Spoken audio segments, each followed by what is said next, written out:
Hello everyone and welcome. Sit back, relax, make a cup of tea or whatever you like to drink and get ready for new stories from Yellowcat. Send your own favorite stories in the comments below and maybe they'll be in our new video. So subscribe to the channel if you're not subscribed yet. Let's get started. What is your most epic quitting on the spot story, part 2? When I was 15 or 16, I worked at Shoney's.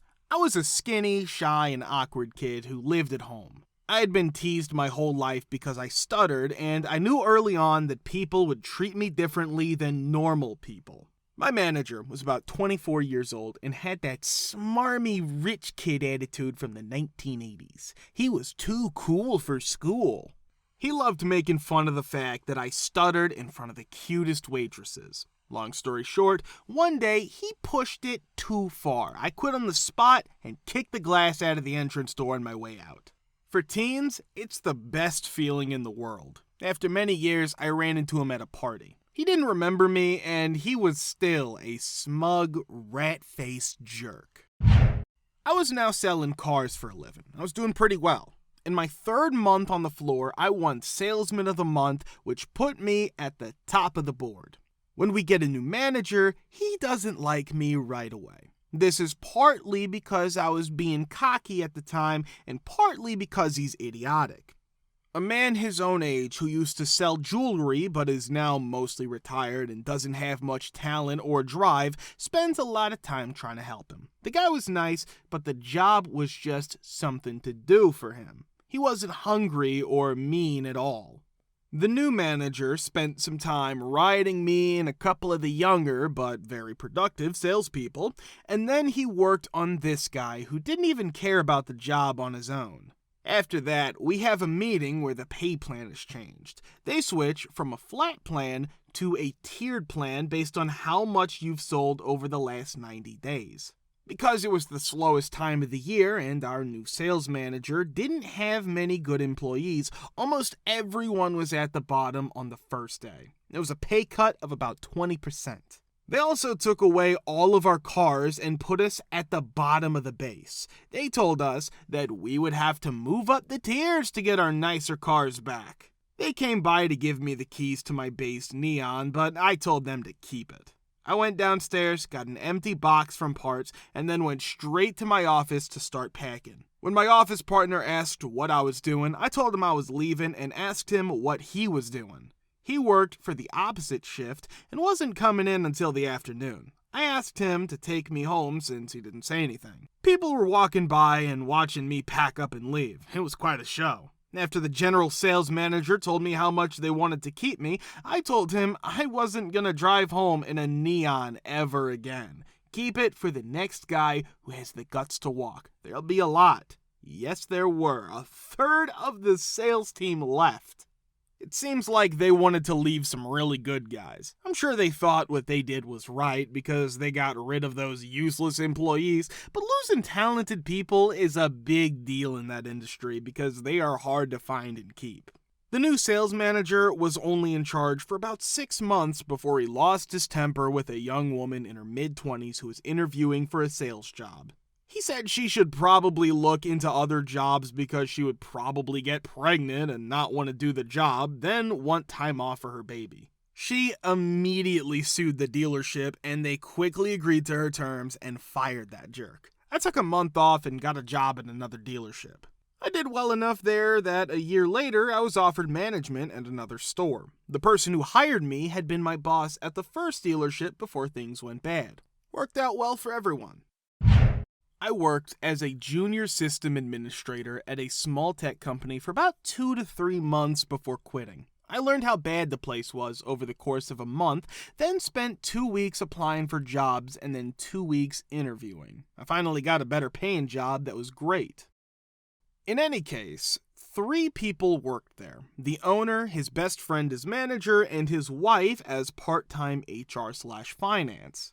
It was typical small business BS, but the owner was the most controlling person I've ever met. He wouldn't listen to anything I had to say. If I told him something was a bad idea that would hurt our work, he'd tell me to do it anyway and say, "I know what I'm doing, stop questioning me." "Why haven't you done any work?" asked the next day. Do you really mean that the new rule takes up all of your time? Don't do it, so forget about it. He also changed what he wanted every other day, and everything was priority one. Each request came hours apart and took precedence over the one I hadn't had time to finish yet. When I was alone with the senior sysadmin for the first time in my first week there, he told me I could do better and that I should look for work somewhere else because this place is S. That was the first time I had heard that since I'd been there for 2 days. He was right on the money, and he was a real bro for pointing it out so early. When I told them I was leaving because I found a new job, I was still on probation for 3 months, which meant I could quit without notice, or they could fire me without notice. I gave 2 weeks notice anyway, as is the norm in this part of the world, and the manager and owner got into a heated argument in the owner's office for about 5 minutes before telling me to pack my stuff and leave because they don't want me around because I'll poison the other employees or destroy the company. That was the only time in my career that I wasn't trusted in that way, and it was awful. 2 weeks later, they did the same thing for the other 2 guys who started at the same time as me. They would have done the same for me after 3 months. One of them, an immigrant who had just moved to the country and could have gotten 40 to 50% more money elsewhere because he was a good guy, was told that his performance wasn't what they expected, so they cut his pay instead of giving him a raise. Within a week, every single worker quit except for the manager. We all got together at a pub down the street and had a beer. The manager and owner walked by while we were drinking. We were sitting outside facing a walking path, and they gave us all the death stare the whole time. It was a real asshole. After 6 months, they closed. What is your tale of the HOA from H, Part 2? It's finally my turn to shine. The story starts with the line, "Our family has always been hated by neighbors." My mom is a foster parent who's adopted 7 kids and had 4 foster kids under the age of 4. We were loud, which was definitely a bother for the neighbors. Well, I'm the youngest and everyone got older. My mom finally chose to buy a new house for herself. She chose everything because she was happy. We took over. We had a neighbor named N. Bob, which was a name my mom gave him. He wouldn't give up. My 14-year-old friend and I chose to wash my mom's car one hot summer day. The sound was turned down low because we didn't want to wake up the 4 babies that my mom had just put down for a nap. After 5 minutes, N. Bob comes charging over with a red face. He starts yelling that we can't play music outside. It's noon, guys. Since we were only 14, we told the man to go away. He gets even more angry, so he goes into the garage and starts banging on the door. My mom looks upset because she thinks something bad happened to us. It gets loud and he starts yelling at her about our music and bikinis for girls. We had on bathing suits because it was hot outside while we washed the car. He gives my mom a ticket for playing loud music.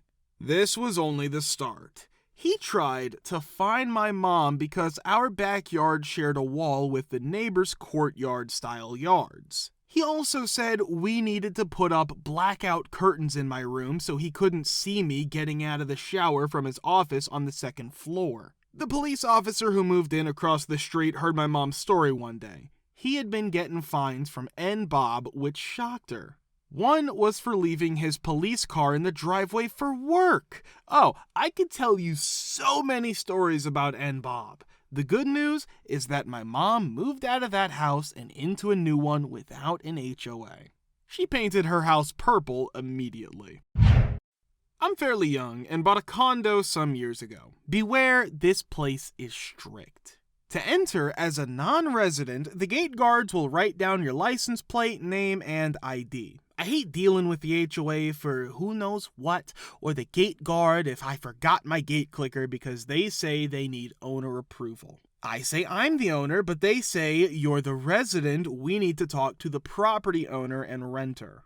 They verify my home ownership and residency in their records. Yes, annoying, but not bad. One winter day, I realized my house was freezing. I turned up the heater and carried on. A few days later, I realized it was absurd. I don't know much, so I called my parents who suggested the water heater since the shower was cold. Since I have no idea what I'm doing, I called the HOA and asked for plumbers or other help with my water heater. We don't recommend plumbers. Call whoever you want. I checked with them again to see if they recommended a plumber or if a company was contracted with our area to do work cheaper. I don't know how stuff works. They say no, call whomever I want and alert the gate guards. The plumber arrives and says it's broken and needs replacing. I'm not frugal, I fix or replace broken things. As a condo, the water heater is in the small outdoor closet. Plumber says my water heater's old and they don't make them anymore, but the HOA may know what to replace it with since other people should be going out around the same time. Calling the HOA, I explain. They say to pick any water heater, they don't recommend any. I repeat to the HOA lady, are you sure you don't have any suggestions? This seems common. No, she says. Okay, I'll get the biggest, baddest one. My plumber recommends a water heater, but my current one has one air input/output pipe. The new one needs another pipe in and out, so he'll drill through the wall.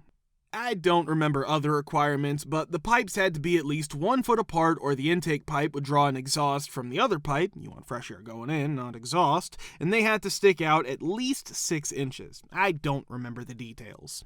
HOA says, go ahead, drill through the wall, no problem. That doesn't seem right, so I found this odd. I confirm with the HOA lady that they can cut through the wall for this extra pipe. I also tell the lady the pipe must be at least 1 foot apart in case she cares. She was fine again. After HOA approval, the plumber finishes everything and it works well. However, a week later, the HOA sent me a letter stating I was not allowed to install another pipe or drill into the wall. Remove the extra pipe.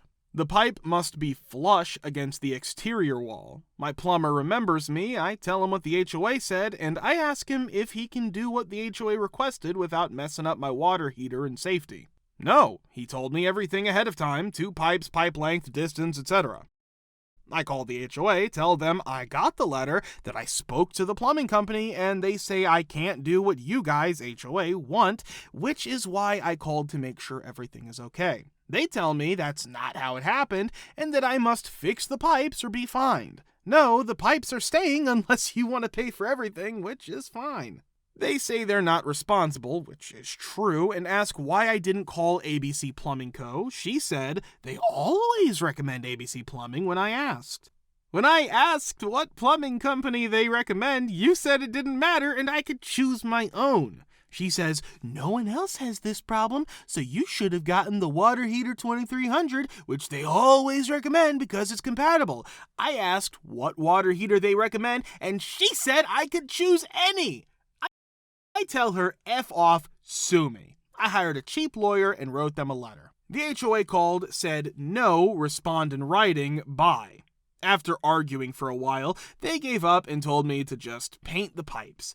They didn't need to be cut back, removed, etc. I didn't paint the pipes because I didn't want to mess up, right? I ask what paint I need. Please contact maintenance. Contact maintenance, they say. Since I travel a lot and HOA won't give me a maintenance number, this takes a few weeks. I'm not going out of my way for this. Since I would mess it up, I ask the HOA who to paint it. Some say I can do it. No, I'm not doing it. I don't know how to paint and don't want to repeat this, but I'll have it painted. Finally, I painted it and it was fine. The fun begins now.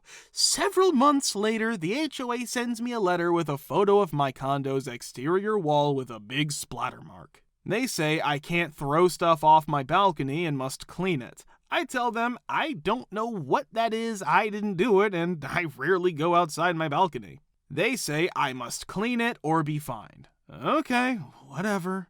I'll pay to clean the wall if they can prove it's mine. So this continues for weeks. Just give me proof it's my responsibility and I'll clean it. I didn't read the HOA rules. Why? They must prove it, but I told them I wasn't responsible. I finally saw proof. Someone said I threw cooking grease off my balcony onto my wall. What the H are you talking about? I don't cook. They said I did it on date XYZ when I was out of town, but I proved I couldn't. I suppose it's my job to clean the wall. Okay, who do I call to clean this? They advised me to do it myself. They don't recommend a cleaning company. I raged about the water heater incident several months ago, calling that BS. I said I have no idea what's on the wall. Considering the lady was an SJW, it could be harmful chemicals. Now I'm pushing buttons, and she's mad.